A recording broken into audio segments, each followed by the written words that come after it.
Welcome back to Real Phonies, where we take a love for movies and television and combine it with very little knowledge about movies and television. I'm your host, Christian. Join me and my co-host, Ian. Hey, what's up, guys? Joseph. Hello. Jehu.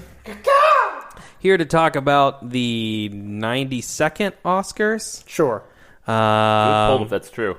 Yeah, I don't know, but I know Joseph wanted to get it right last time we And talked I was about wrong. them, and he couldn't do it, which aired Sunday night, and we now have winners, and we now can compare how we did and talk about snubs and On that note, the drama. If you want to know a little bit more about these movies, really we didn't talk that much about them, but if you want to go back and see what our predictions were and all of our other hot takes about the nominations in the first place, you can go back a couple weeks to our... Just pause this right here. Yep. Go listen to the other one, and then start back right here. And then you can prove that we're not lying to you about our predictions. Do we want to go through category by category? Do we want to talk about some of the highlights? I figure we can go category by category and break in some highlights here and there. I did want to say one thing, and I said this before we began, and I'm going to bring it up again because I think we disagree on it.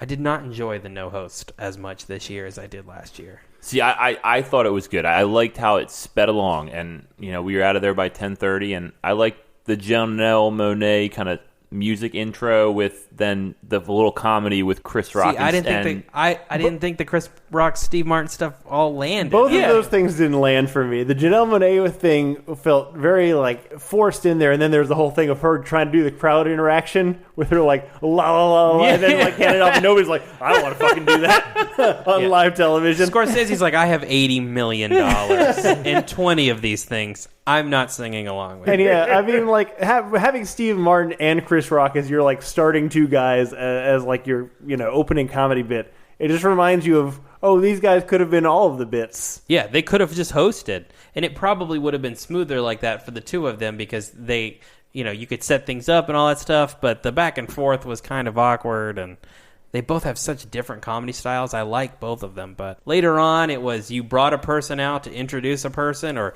you'd even have somebody else introduce somebody else before they introduce the people to present. I just feel like one person to do that, all of that. They did a lot of extra montages that I wasn't expecting. There was a recap rap in the middle of the program. Yeah, in case you forgot what had happened the first 2 hours. It's one of those things where I feel like they talk about they want to reduce the time, but it also feels like when they removed the host, they added padding. I do want to say this. My least favorite thing about the Oscars every year is not anything necessarily with the Oscars. It's people complaining about who left out on the in memoriam thing. We don't even fucking need the in memoriam thing. Who got the biggest pop for dying? Probably Kobe Bryant. Kobe Bryant. Kobe. Bullshit. What do you mean? It was in L.A. Kirk Douglas was 103 fucking years old. Kirk Douglas got the last pop. Yeah, they started Kobe with Kobe was first and and Kirk was last. So that's they were about it. Kobe won an Oscar last year. In comedy terms, Kirk Douglas was the best joke. Yeah. Yeah, that's Luke Perry is the one, and I feel like that's also a slight at Quentin Tarantino if I'm reading the cards. You know what I mean? Because his last movie was Once Upon a Time in Hollywood, which got kind of snubbed last night. So Luke Perry, and then the guy from the Rob Zombie Three from Sid Hell. Haig. Sid. Yep. Good job. Those are the two. Yeah, I just hate people complaining about it. We do it every year. I know. They're not going to include everyone. Right, they're going to miss somebody. Don't bitch about it. I will say Kirk Douglas died 4 days ago, and they were able to throw him in. So maybe there's some room for it. It's a but fucking slideshow. No, it's not necessary. Either way. It can't be that hard to put it together. I mean, they're not trying to save time on this, so what they should really do is just once they're done, just go to the fucking audience and be like, hey, who did we miss? Yeah. So let's start with the shitty categories that we don't care about. I'm going in order on the Oscar webpage officially because that's the easiest one, and it's in the same order as our sheet, I think. So we got Best Original Screenplay. Do we want to do... I don't give a fuck about the nominees. We just want to do winners. We've done it. Yeah, we'll do winners. Yeah. The winner was Parasite, which was kind of an indicator of things to come. Yep. I was kind of surprised. It's one of those things where, do all these motherfuckers read all these screenplays? I don't know. I don't think so. I doubt it. Especially since this one was presumptively, or at least originally, in Korean. I have a hard time believing this shouldn't have been Marriage Story, but... I wanted Knives Out or Marriage Story. Oh shit, I wrote down, I thought Parasite would win though. Good job, me. Did you just pat yourself on the back? I did. On the I'm getting a pen congratulate myself. I don't know. Yeah, this was a sign of the times the rest of the show is coming. You know what I mean? Because Parasite was the big winner, and that guy won 4 Oscars, which is the most anyone's won since they said Walt Disney.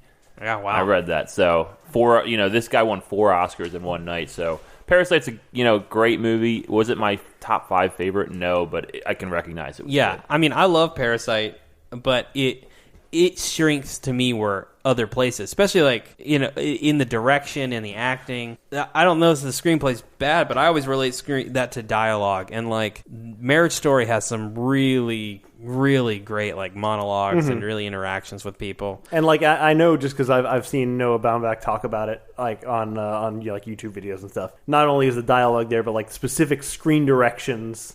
And blocking is written into how everything that was in the scenes is exactly how it's written, just about. But I mean, I'm not going to complain. Yeah, no, it's a good choice. And also Tarantino knows how to write, and I think this was once he didn't win this, I think we kind of knew it wasn't going to be his night. No, so one for me. I didn't mark down any of these. I didn't mark down any of these. We move on to adapted screenplay, which I think was one that we all might have gotten. I don't know. It's Jojo Rabbit. Taika Waititi's, I think, lone win for the night. Yeah, no, I thought Little Women was going to win this because Greta Gerwig kind of got shut out of Best Picture and, but Best Director. So I don't remember what we said on our previous episode, but I'm happy Jojo Rabbit won this. Me too. Yeah. I'm glad it won something. Yeah, and Taika Waititi's acceptance speech was great, I thought. Yep. He looked very touched and surprised that he won it. And he did, yeah. He did not seem to have a speech. I like that reaction out of people. Yeah. First native New Zealander to win an Oscar. Wow. I read it today. Huh. So. Representing the Kiwis. Yep. What the fuck Go is him. with this? And he was celebrating with Natalie Portman backstage, and they're going to do Thor 4 together. Yeah, so that's super cool. They seem to have a good relationship. So I think that movie's going to be good. Cool. He'll lighten up Natalie Portman, which I think is something that everyone would like.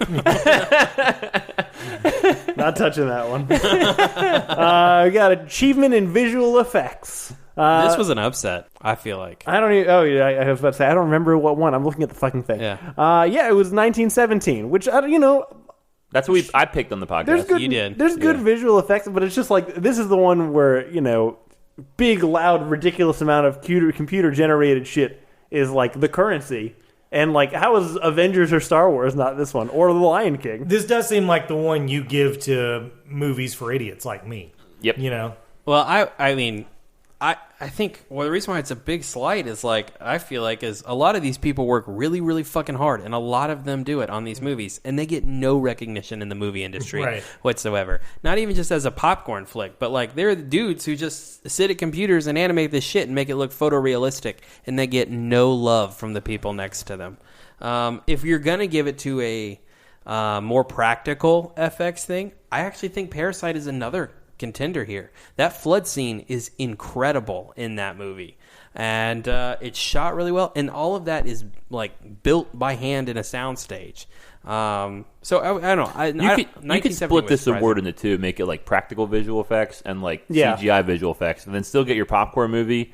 And then still I mean, to be fair, because they are two separate almost categories. To your credit, I think they kind of already have done that. I feel like production design is a little bit more towards the practical stuff, and visual effects is more towards the computer. That's fair. So the next one, we got sound mixing and sound editing, which, as far as I'm concerned, are no different, but the Academy feels differently.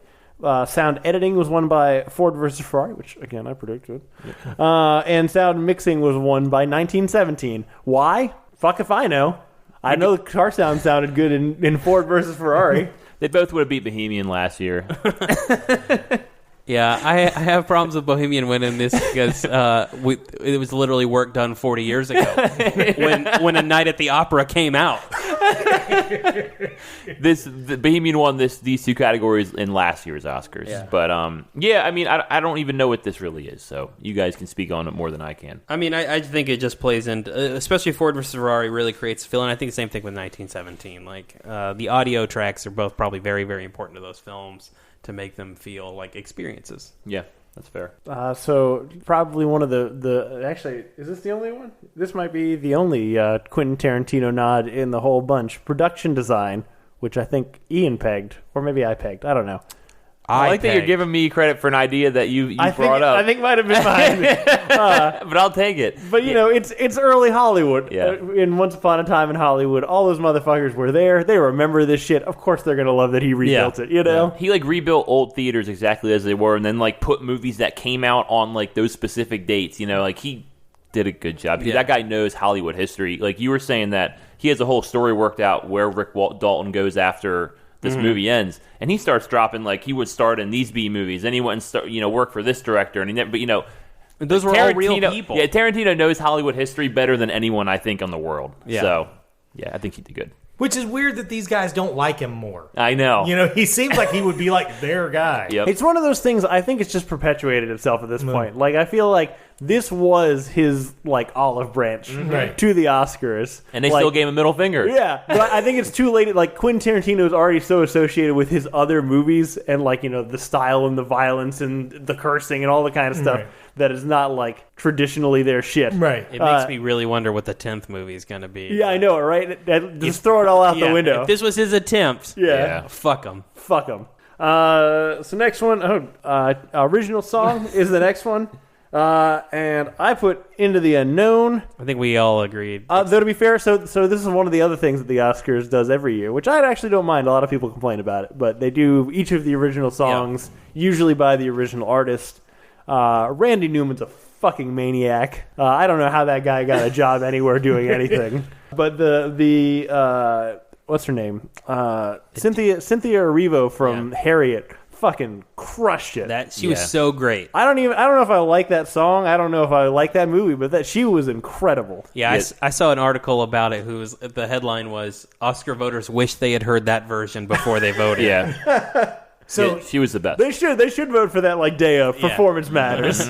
So, I told you guys this before we started recording. I didn't actually watch the show. I thought it might make it more exciting just to hear it from you all. And so far, it hasn't. It's still pretty fucking boring. But the one thing I did want to ask about, something happened with Eminem. What happened with Eminem? Well, this is more your territory. Okay. Is he the rap expert of the podcast? I mean, it's a low bar, but I think so. The crazy thing with Eminem that happened was, number one, just walk through the entire thing. Right. There's this guy who's standing in the audience. He's going to be the lead in Into the Heights. Right. And he's talking about Lin-Manuel Miranda. Never says his name. Right. Goes in like, I don't know, a 30-second spiel about Lin-Manuel Miranda. Lin-Manuel walks out on stage. He then gives a 30-second spiel about how powerful music is to movies. Right. And then they show like a 45-second montage of great movie songs. Yeah. Very familiar to our podcast. Indeed. Had a great, what's his name? John Hughes quote. Oh, yeah, you were mad we didn't... I'm so mad that we didn't have this for our episode. You can take the song out of the movie, but you can't take the movie out of the song. Yeah. Right. And then all of that ends with like a really long bit on 8 Mile. And you're like, I think they like went away from 8 Mile and then came back to 8 Yeah, they Mile. definitely did. And you were like, why all the emphasis in 8 Mile? And all of a sudden, like this orchestra rises out of the floor and dum dum dum dum dum, and then Eminem walks out, and then all the white people in the audience got down with their backs. Yeah, I know. It was a very mixed reaction. Yeah. The people who were into it was sleeping. were really into it. The people who were not into it were really not into It it. just seems like, man, that would have been the best moment ever in 2004. Yes, so it's 17 years after he won the Oscar for 8 Mile. Right. He finally is invited on stage to perform it, which I think would be interesting if it was relevant in the slightest. Right. Yeah. If something had happened with him or 8 Mile recently. Or they said it on the telecast, because everyone was definitely having the same reaction to us. Like, why is Eminem performing? For sure, yeah. Because I only heard that after the fact that like he didn't come 18 years ago and he won. And he's like finally getting his performance. Yeah, I guess if this was like a widely known bit of trivia. Yeah. It is now. The only like connection is Elton John also performed, and I know Elton and Eminem have like a really good relationship, Right. or somehow he rekindled the fire to get Eminem to come. I don't know, but it was weird. But I really enjoyed watching. I still enjoyed it. Yeah. I don't give a fuck. I think Idina Menzel had the best look, and she's for become sure. It the meme.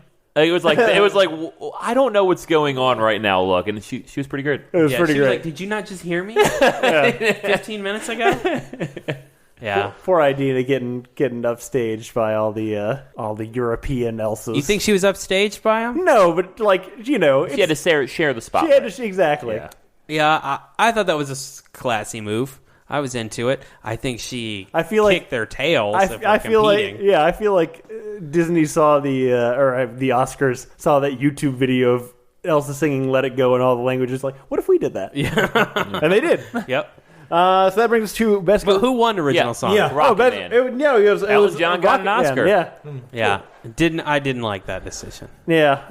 It wasn't the best song. It was fun to see Elton out there, but I didn't love the song that much. I mean, it was probably just a case of this might be the last chance we get to give this guy an Oscar. Which is how I felt about the next one, which is, original score, because John Williams was nominated. I know John Williams has won before, but not enough. Not enough for the amount of fucking impact that he's had on music of the 20th and 21st century. I mean, I agree with what you're saying, but I do think Joker was the best score. Joker probably was. Also, apparently, Hildur is a woman. Yeah. Now we know. Yeah. I think we said that on the podcast. Mm-hmm. And her speech was great, too. I really like it. She won the Globe. She was the favorite. So I think we called both of these right. We said Elton John was going to win, too. Yeah, I think we said we wanted Into the Unknown, but I Yeah. believe you said the Rocket Man one, yeah. So that brings us to makeup and hairstyling, which was, I didn't think this movie was going to win anything because I didn't think anybody watched it. But you called this one, I believe. Yeah, Ian, I think you did say this. And no one watched it. You also called that. Yeah, Bombshell, because they made Charlize Theron look like a different fucking person. Yeah. Mm-hmm. Apparently, She was the only one- that's all you need to do to get an Oscar is make Charlize look different than she usually does. Yeah. I had no interest in seeing this movie, and this win does not change that opinion. Yeah, she's gorgeous though. She was in the front row of the Oscars, Yeah. and they kept showing her. Her and Tom Hanks were sitting next to each other. Yeah, she's. I'm telling you, man. Like, nothing to get. 20-something Charlize looks great, but 40-something Charlize looks better somehow. It doesn't make sense. She was looking really good last night. Yeah. So that brings us to Best International Feature of the Year, which unsurprisingly went to Parasite. But the big change that was noted in the speech is this used to be Best Foreign Language Film, and now it changed to Best International Film. That was one of the things that he mentioned in his speech, is that he really appreciates the change that the name change represents. And, it's probably the right call, because it's the only one I watched. Yeah, I think it's the right call. I would say it set me up, it misguided me, because I thought when it won this, I was like, oh, that was it. And I think the director said that because his speech after winning that was like, all right, I'm going to go drink. Yeah. And then he comes back to win another one we'll talk about later. Yeah. He's like, oh, I thought I was done. Yeah. I think he said it twice. Yeah, he did. So that brings us to film editing, which, again, if there was one to give to Parasite, I would have given this one to Parasite. Yeah. I think the editing in that movie is incredible, but they give it to Ford versus Ferrari, which I'm also fine with. That's a fun movie. I think it had to win something. They nominated it in multiple categories, and unlike Tarantino, James Mangold's probably still in good with the Academy. Oh, yeah, that's fair. I thought you were going to go to The Irishman, which was also nominated for a shit ton of shit. Yeah. Yep. Oh, The Irishman. I think the second most nominations was something without a win. 10 one nominations and 0 wins. I think there was one more that had more, but on a list you don't want to be on. It's definitely I don't know. not. I mean, you still get nominated. So, You're fine. Scorsese is all right. I don't give a fuck about documentaries. Skipping that shit. What do you mean? We guessed on all of those. We haven't seen any I've of seen them. American Factory, the one that won. That's the Obama one. It's on Netflix. Is it good? Yes. Did it deserve the Oscar? Yes. Well, good job. Well, there you go. Let's move on. Conversation over. So now we're getting to the big ones. So we got to achievement in directing, which traditionally is the consolation prize for not winning Best Picture. So when Bong Joon-ho won this one, I think he was Parasite won again. Yeah, so surprised to be back up here again. I enjoy again. I like him in general. All of his interviews are good. But he talked about one of his most inspiring quotes that he clung to is one of Martin Scorsese's quotes. Yeah, and yeah. just to be nominated with him was incredible. Parasite won. Parasite won. Yeah. And this is actually, after having watched Parasite now, this is the one I wanted him to win. Yeah. Because I feel like of all the movies nominated in all the categories, the strength of Parasite is his direction. For sure. Yeah, I just think, I think Parasite's a good movie, but to give it 4 premium awards, I feel like, I don't know if it was that much better than all these other ones that they kind of shut out. I wish they would have spread the love around a little bit more. Not that it shouldn't have won what it won. But. I can agree with that. Yeah. I think this is the one that was probably most deserved, sure. in my opinion. Yeah. Yep. And the next up is costume design, which once again Ian nailed it with Little Women. the low effort choice. If I'm honest with you. What is that? Not by you. You were right, but the low effort choice by the Academy. Yeah, the easy choice. Just It's Victorian, yeah, good costumes. They love a period piece. And I'm glad this won something because this is the only thing it won. I did, yeah. So it's a good movie. So at least it got something, but kind of feels token when it just wins this one. I mean, thing. definitely a lot of these felt. The women movie only wins costume design. That's damn. That's even worse than screenplay, I think. I know. Yeah. Yeah, there were a couple of those where I was like, I'm glad it won something, but it won the wrong thing. Yeah. But that's fine. Achievement in cinematography, this was a fucking landslide. Nobody was even questioning it. It was 1917. Yep. And I feel like this actually, now that I think about it, they were like, you know how you think about you give them this and that's kind of what they get? They think the cinematography was this whole movie. I feel like they gave it to this and they're like, all right, we're not giving you anything else because this is what that movie was all about. Yeah. And I think that could really, be. I think it Yeah. took it out of everything else. I really do. It's definitely the thing this movie works off of. Yeah, not more Sam Mendes, more that cinematographer. Well, who- Roger, Roger Deakins. Deakins. Yeah, I mean, Roger- he's yeah. fucking famous. I mean, Yep. name me any other cinematographer. Yeah, I can't. Yeah, but you know that guy. Yeah, and so I think that's kind of now I think about it, it makes sense how it went. Oh, yeah. Next up is the animated feature, which I was proud to have seen 3 of, but I didn't see the one that won, which was Toy Story 4. You haven't seen Toy Story 4? No, I haven't seen Toy Story 4. It's on Disney Plus now. It's It's really one of easy these to- really good. You should watch it. It, in my opinion, was the best. Was movie. it the best one? I don't even know that I appreciate it as good as it is like the first time I watched it. I went back and watched it like last week. Now it's on Disney Plus, and yeah, it's a good fucking movie. The villain especially is so fully realized, and Yeah. you sympathize with her. It's a good definitely the best like villain arc in any of these Toy Story movies, and I mean they make great decisions both with Bo Peep and with Woody, and I mean it's really good. I was really happy it won. I would have been okay if Klaus had won because that was really surprising to me, the quality of that movie. I will say, I feel like any of the animated features last year would have beat the animated features from this year. What won last year? Spider-Man. Spider-Verse. Oh yeah, that's way better. But I mean, it had like The Incredibles 2. Yeah. It had. I think Toy Story 4 is better than Incredibles 2. Oh, wow. I still You think- yeah. Frozen 2 should have been on here. I It mean, absolutely How to should Train have. Your Dragon. The It should Lost have been World. nominated. Yeah. Fuck Get How to the Train hell Your outta Dragon. Get here. the fuck out of here. Jay Baruchel. Yeah. So actually, I'm going to start with Best Actor in a Supporting Role because this was actually the first award that they do. I will say they did a bit. So usually, what they do for the structure of these awards, they start out with one of the big ones. They do supporting actor or actress, and then nothing. Right. Yeah. Until the very, very end. They actually spread them out pretty good. They spread out like cinematography, the other supporting, directing, like all in the middle, and then save just actor, actress, and Best Picture. Yeah. for last, which I really appreciate. That's the better format because it keeps it funner more throughout. Yeah. for sure. But Brad Pitt won early on for this. Makes sense. It's a strong year for all of the acting categories, I felt like.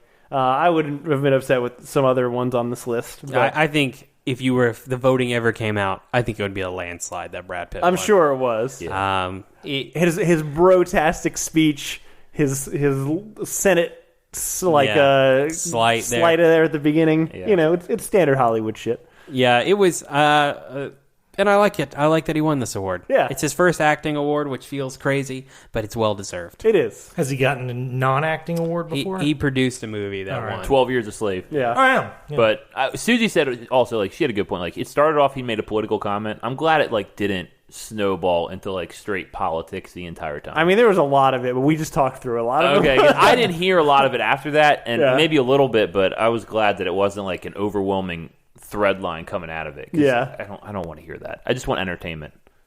Yeah, I mean, they're gonna say it, but I thought the way he handled it. Yeah, it was pretty. Light. Yeah, Light. it was light. fine. You know. So that brings us to actress in a supporting role, which I was pleased because I picked this one I picked also. this person. Yeah. Laura Dern from Marriage Story. Again, after seeing them all, I might have changed my pick to Florence Pugh, Yeah. but I think it's a well-deserved. Laura Dern crushes it in Marriage Story. She is terrifying. Yeah, it's hard to say that she's the best part because they're all so They're all fucking. great, yeah. But she is just like there's a gravity to her in that performance, and I was it's her first time winning, and she's definitely deserved them in the past. She had a great year being in both Marriage Story and in Little Women.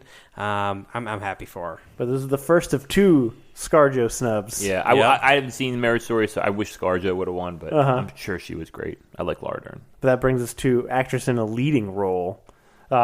which was the most bullshitty one. Really, actor and actress are the most bullshit ones, I think, of the whole event. They're definitely true this year. Because they were so predictable and so wrong at the same time, and that's the most frustrating thing, I feel like. Yeah, it's like you can see the iceberg and you don't turn. Yeah. You know what I'm saying? That's a great analogy. So Renee Zellweger as Judy Garland, correct, is the winner, and in a movie that no one fucking saw, where I'm sure, and it came out in like August, so and it got no other nominations. The so studio thought it was bad, but and I can't stand her voice. I mean, everything about Renee Zellweger. Give it to Cynthia Erivo, man. I mean, I think that's the easy win right there. Really, any of the other ones, just anybody else. Yeah, I don't know. Yeah, I mean, I probably would have gone ScarJo or Saoirse Ronan, but I mean, I think didn't we all call this one though? Didn't we all? Oh yeah, it was known. It's just she's playing Judy Garland. That's just so up the Academy's ass. It is. It's Oscar catnip. Oh, she won for the role, not correct, for her performance. Of it. Yeah. Judy Garland won the award. I can't follow Renee Zellweger anymore since she stopped looking like Renee Zellweger. Yeah. It's so off-putting. She doesn't even look bad. She just looks like a completely different person. Somehow she looks more like Renee Zellweger again. I had many strokes. Oh, really? There. Yeah. It's like she had like a face where you could see her eyes, but somehow she squinted them away again. So yeah, I can't stand it. Yeah. That brings us to actor in a leading role, which this would be my hill to die on if last year wasn't already my hill to die on. It's Joaquin Phoenix with Joker. Which I just want to point out, Ian called you and I crazy for thinking that this was even a possibility. It shouldn't have been a possibility. I tried my best to avoid any Oscar news so I would learn on this, but I just couldn't avoid this because everyone knew how much it would piss me off. I mean, I said so much about this in our prediction. I don't want to. That means we're on our way to a Newt Scamander Joker. You're right, totally. Yeah, I mean, I fucking hate this. That's so nonchalant. I just fucking hate this. And I know you guys said that you were pissed off about his acceptance speech. I'm fine with that. Like I'm like half a vegetarian, so I can like get on board. But it doesn't piss me off. Did you guys see like the last award he won before this? I don't even know what it was for, but he did some speech where that one, his cause for that night was, diversity and inclusion and stuff like that. And he just completely tone deaf that he had won it for White Rage, the movie. Yeah. See, and that's what, like, for me, when he won, I was like, this is wrong, but I'm really excited about what comes next. Because I think Joker's fine. It's not great, but it looks pretty. I do not think it's fine. It's fine. It's worse than Transformers. But it's a hollow white male rage film that pretends it has a lot to say, has nothing to say, and is only famous because there's a comic book association to it. It's not a great depiction of fucking mental illness in America. Right. Joaquin Phoenix is a great depiction of mental illness in America. That dude is a fucking computer program that has convinced himself that he's sentient, and it's fascinating. I love, because all the words in his speech made sense and were complete sentences, but had fucking no meaning. It was amazing. Well, I'm paraphrasing something from 30 Rock here, but I think his specific mental illness is debilitating wealth and fame. Yeah. like he has been wealthy and famous for so long, he just has no idea that he might not be interesting. Yeah. Yeah. I actually felt I didn't hate his speech either, because to me it was not as bizarre as his last couple had been. It's a real low bar. I agree. I wouldn't say I hate it. I just think he's crazy. Yeah. And he's just operating crazy, and everyone's just like getting out of his way at this point. So it was interesting. Like that was the only one we shut up and were like, hush in the room. You know what I mean? I just thought it was the least crazy version of whatever we would have gotten out of Joaquin And let's Phoenix. be clear, he rehearsed that speech as many times as he rehearsed all of Joker. Yeah. Like when he was talking about the calf getting taken from the mom and the anger, like I was like he put me in the place, man. He was very descriptive. I was like, what is going on right now? The thing is, I actually think he's probably an okay dude. I just don't like his work on this film. Yeah. And I don't like I can't remember the last thing he did that I loved. Isn't he married to somebody? Everybody usually is. God, what's her name? She was fucking in Social Network. She was Mark Zuckerberg's girlfriend. That's what I'm thinking, yeah. I cannot think of her name. She was in the David Fincher version of Girl in the Spiders. Rooney Mara? Yes. Rooney Mara, yeah. Could you imagine? What are their dinner conversations? That's what I'm saying. I mean, they're perfect for each other. Like, we shit talk it all we want, but that makes a ton of sense. I mean, in the last thing I compared Joaquin's acting style to Calculon from Futurama, and I think their conversations would probably be a lot like that. It's just so I'm sure they both raise one hand every time they say something to the other one. It's like, and I said this, it's just, fuck them. This kind of goes back to my point, though, of it being the less crazy version, because when he won the Globe, he turned to Rooney and he's like, Rooney, and he started to cry and then did nothing for 20 seconds. And it was just like, are you going to talk again? Or are you having a stroke? What is happening? And not having that, I was like, oh, this is a bit more tame. I'm more on board with this. Yeah, I didn't know he was married to her. I don't know that they're married, but they're definitely together. Yeah. Anyway, that was probably the best part of the best and worst part of the Oscars. The most interesting, which is the best part. I guess that's a fair point. And that brings us to the final thing, which was Best Picture, which we thought was going to be a real toss-up because once Bong Joon-ho won for director, we were like, oh, geez, I wonder who it's going to be. But it was fucking Bong Joon-ho again. It was Parasite. Yeah. I mean, that is really surprising because they invent the foreign language category just so, hey, we'll give this to the people that we, are definitely not going to give them. Yeah. It's crazy that someone has one ever won both of those. No, I don't think this is the first. This is the first non-English film that's ever won Best Picture. Yeah, and I'm not upset that it won. You know? Yeah, what I mean? It's good. It's good. Yeah, I don't know if I would pick anything else above it. I mean, I think it's probably the best of a lot of things. Good on him. I never watched it because I suspected. I think you'd really like it. But I would. I think you would. I may watch it. I can't decide. Yeah, I don't know. I don't think I'm not mad. I mean, it was a good movie, but I do think give it to Once Upon a Time or Jojo Rabbit. Give something else that didn't, or Little Women. Why does it need what Little Women just needs a token award just to give it Best something? Picture token? Yeah. No costume just design because token. Yeah, no, I just think it doesn't need all that because international feature film is where that's its Best Picture. That, you know what I mean? Yeah. I don't understand why. I don't get it. I mean, if it was going to get Best Picture, it seems like one of these other films should have gotten that. Yeah, because these other movies weren't even eligible for Best International Feature Film. So it's I don't know. I just wish that. Oh fuck! I don't know what I was going to say. I lost it completely. I was going to say the only thing that if I could go back and retroactively change, if you can win in multiple categories like that, Into the Spider-Verse should have won last year. Yeah. Sure, yeah.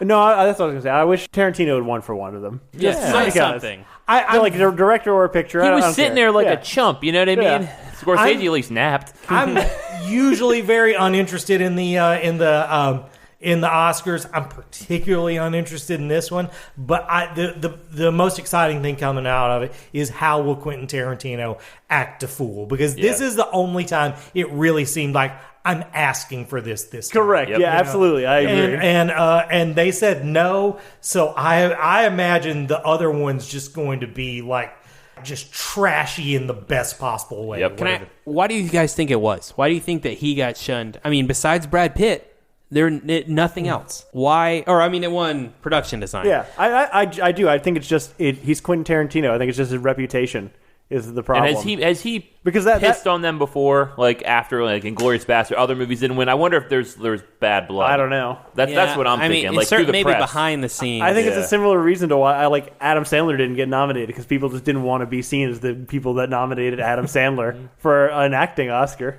Yeah, I mean it's really Adam Sandler is trash though. Quentin Tarantino's no. I think right now there couldn't be anyone that's more the poster boy for just white dudes than Quentin Tarantino, which would make sense for them shunning that any other year except for the fucking year that they gave an Oscar to Joker. Yeah. I also don't It's even the Adam Sandler thing is hard for me because Adam Sandler has a history of good dramatic roles. Yeah, this Punch isn't Drunk like Love is great. Yeah, it's Spanglish is great. It's not like this is out of the ordinary.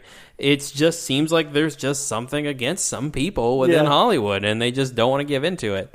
One of the ones that I felt like actress in a leading role was I said this in text. I want to say the biggest snub we should have talked about too, is Lupita Nyong'o in Us. She's so fucking great in that movie. Yeah, that's playing true. both of those roles. Like she floats that whole movie because Yes. that movie overall isn't as tight as what's the previous movie? Get Out. But she makes the whole thing work. Yeah, honestly, she could have won that, and I would have been totally fine. She wasn't even nominated, but she was looking back on it now, that was probably my favorite leading actress. They should have made her like a Royal Rumble surprise entrance. Like she just came out and she won. That would have been awesome. Oh man, that is. They should start mixing WWE and the I Oscars. think get Vince McMahon to produce the Oscars. I'd watch that. I show. probably would also watch Yeah. that At least just once. Yeah.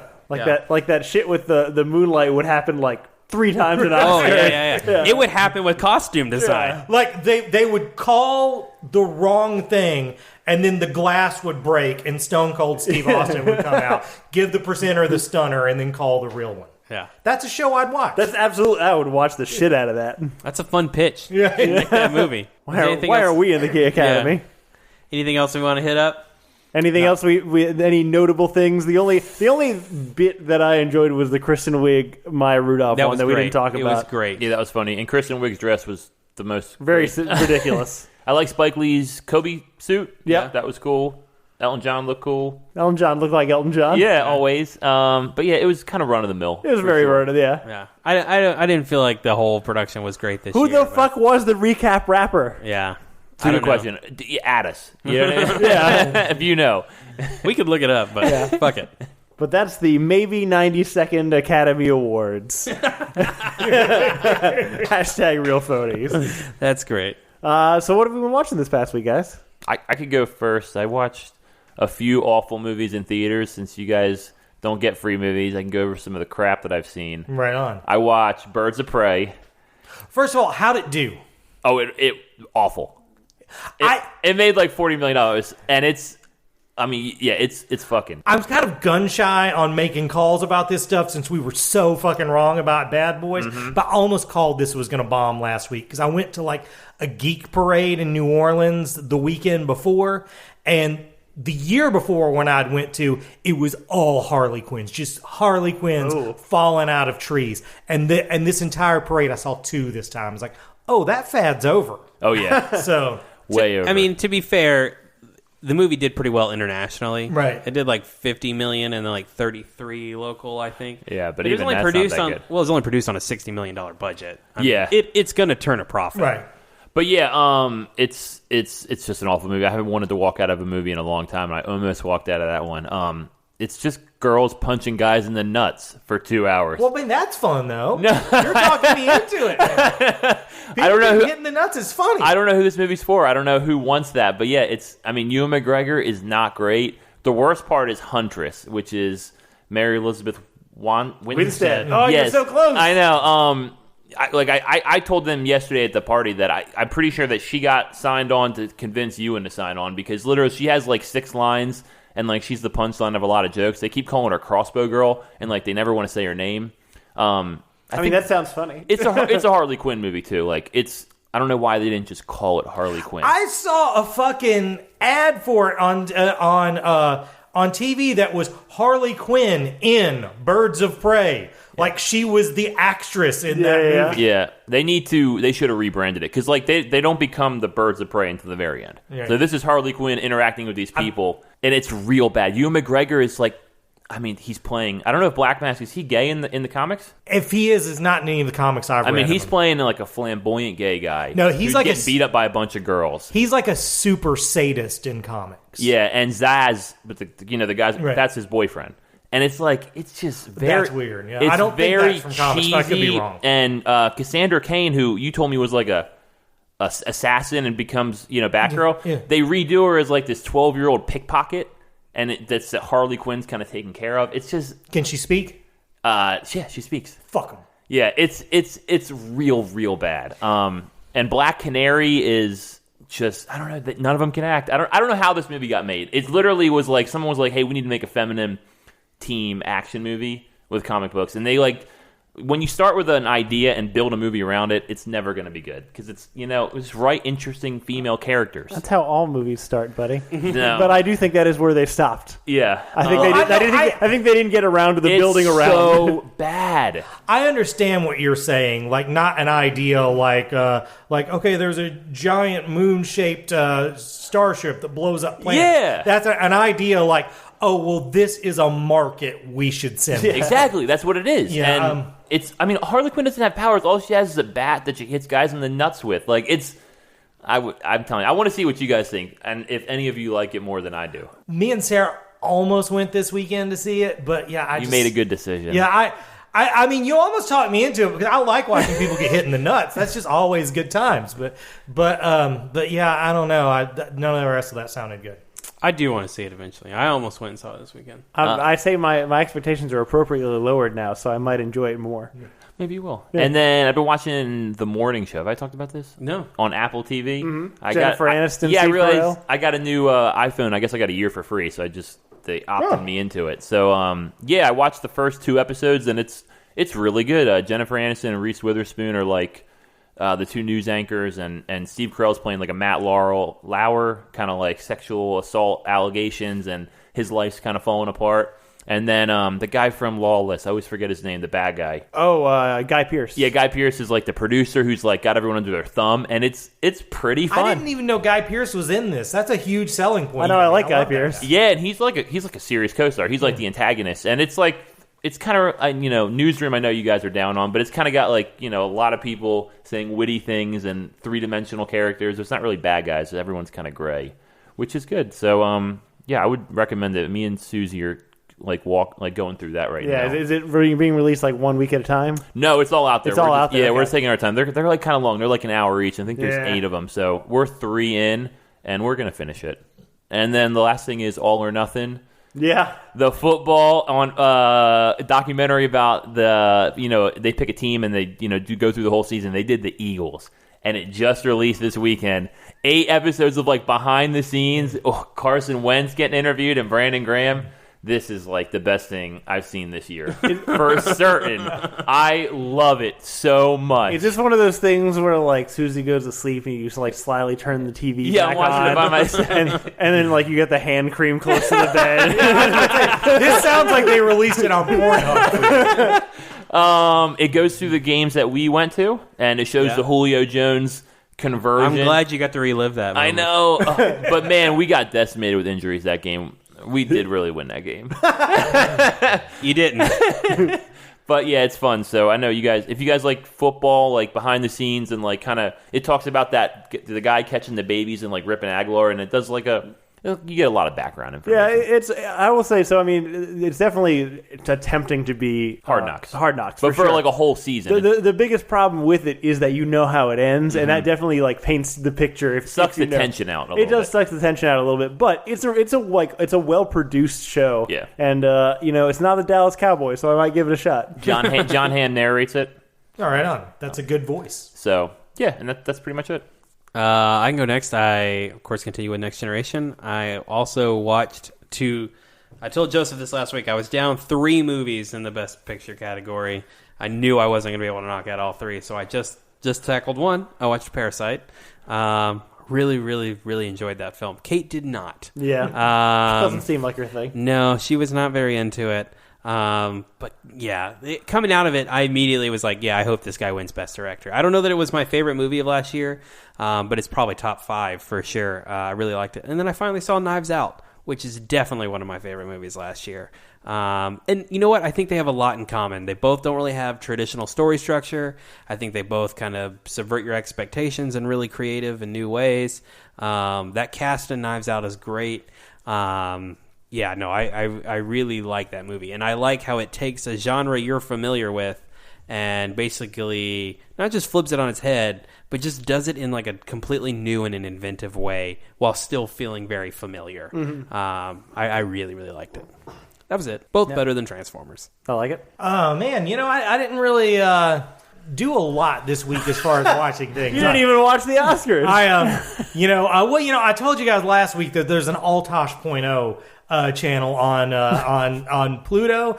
I found up on heavy viewing that there's really only about 8 episodes that they play over and over. So if you have any trivia you want to ask me about those 6 specific episodes of Tosh.0, I can fucking nail that shit.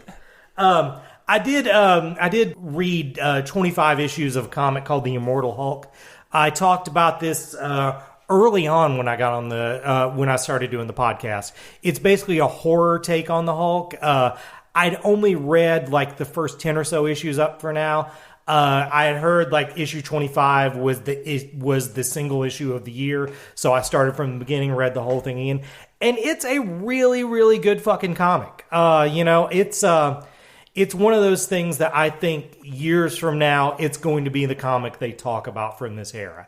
And one of the things about it that's really cool is it's not just, like, comics are so writer-oriented now. Everybody just follows writer. But this is a writer and an artist doing this. You know, there are some fill-in guys, but whenever there's a fill-in issue with an artist, they make sure it's a story that's sort of outside of the main narrative and stuff like that. So, it's like a werewolf, right? Does he come back from the dead or something? What it is, it's a lot like the X-Men redo, which they took the dumbest part of modern comics, that everybody is always dying and coming back from the dead, and made that like their premise, which was the Hulk had died recently, and it turns out that he can't die. And the way that he becomes the Hulk now is Bruce Banner has to die, and then after dark, the Hulk would come back. And it's a new personality for the Hulk that's called the Devil Hulk. And he's not smart like Bruce Banner is, where he's like, a scientist or anything like that, but he's like street smarts. He's like intuitive. And, he's sort of, what you come to find out is he's maybe like the first alternate personality that Bruce had that's just been locked away for a while, because essentially he's the dad that Bruce wanted to protect him from his real dad. But they sort of tie in a demonic element to the Hulks, which if you said to me on paper, that's what we're going to do to the Hulk, I'd say that's fucking stupid. But they really earn it in the story. Cannot recommend it highly enough. Immortal Hulk. Wow. Yeah. Nice. Fair enough. I watched 2 of the animated Netflix. I don't know, they're both on Netflix, but the 2 Oscar-nominated animated ones on Netflix, which are is it Klaus or Klaus? Klaus and I Lost My Body. I Lost My Body is a French animated film about a severed hand trying to find its person. I get what they were doing, but it's really unsatisfying. I did not like that movie. I think it's well animated, and I was like invested in the story, but I was frustrated by the resolution. You know what I felt like when I was watching it is I felt like I was experiencing all the critiques people tell me about anime. Like, I was like, oh, this is how other people feel. I don't remember any, like, bikini episodes. Yeah. The sexism part wasn't there. Yeah, okay. But then I watched Klaus, which felt so much to me like the Christmas movie for someone else's generation. Like in the same way that Rudolph the Red-Nosed Reindeer was like something that I fucking grew up on. Like that seemed like a show that like, or a movie that maybe my kids could like would like look forward to watching every year kind of thing. It's really, really charming. I would highly recommend it. Yeah. And then in my BoJack withdrawal, which is heavy, I have split off there. So there are a couple creative directors of that show, but 2 of the main ones are the production designer who does all the art and one who does the writing is like the main producer of the show. And they both have made other shows.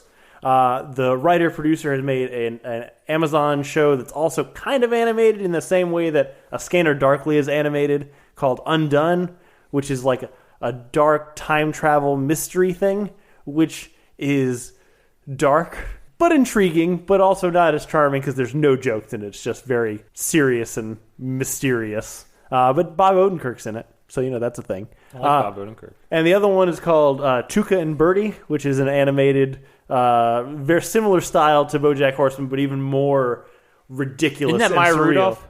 No, she's not. I don't think she's in it. It's Tiffany Haddish and Ali Wong, I think. That's what I'm thinking of. But that one was too silly and ridiculous for me, so I realized that the show I liked was this perfect harmony that I'm not sure I'm going to get again. But I'm going to finish the Undone one because it's pretty interesting. So 30 minutes, 1 season on Amazon. Give it a shot. Nice. What are we doing next week? Spring movie preview. Is it that time already? I don't think we did March, did we? No, we did February though. Yeah, so March, April, May. Well, it's not the end of February yet. Okay. We could do. We have 2 weeks left in February. Sonic the Hedgehog. That's true. The week before, so I don't know. We'll figure it out. We'll have some kind of topic episode with spring movie or a spring movie preview. Who knows? What's wrong with early? Gives them people to plan and see these spring movies if we give them a couple weeks advance on them. I guess. Who's running out March 1st to see whatever comes out March 1st? Onward. We should just go ahead and do next year's Oscars predictions for next week. That's a good idea. Look at a list of what's coming out and decide what's going to win the Oscar. Love it. I do Research love that. nothing about it. Just do it on name. Yeah. Okay. See what comes out on Christmas. That's really how you tell. So join us next week for that. In the meantime, thank you guys for listening. If you have any other thoughts on the Oscars, who you think should win, how you felt about the hostlessness, who that rapper was. who that rap, yeah, I love that. Who was that rap guy? Any other favorite Joaquin Phoenix rants of yours, just send them in. You can reach us at realphonies@gmail.com. You can also follow us on Facebook and Twitter at realphonies and on Instagram at real_phonies. Thanks to Zach Evans for art and Brian Velasquez for everything. We'll see you guys later. Later.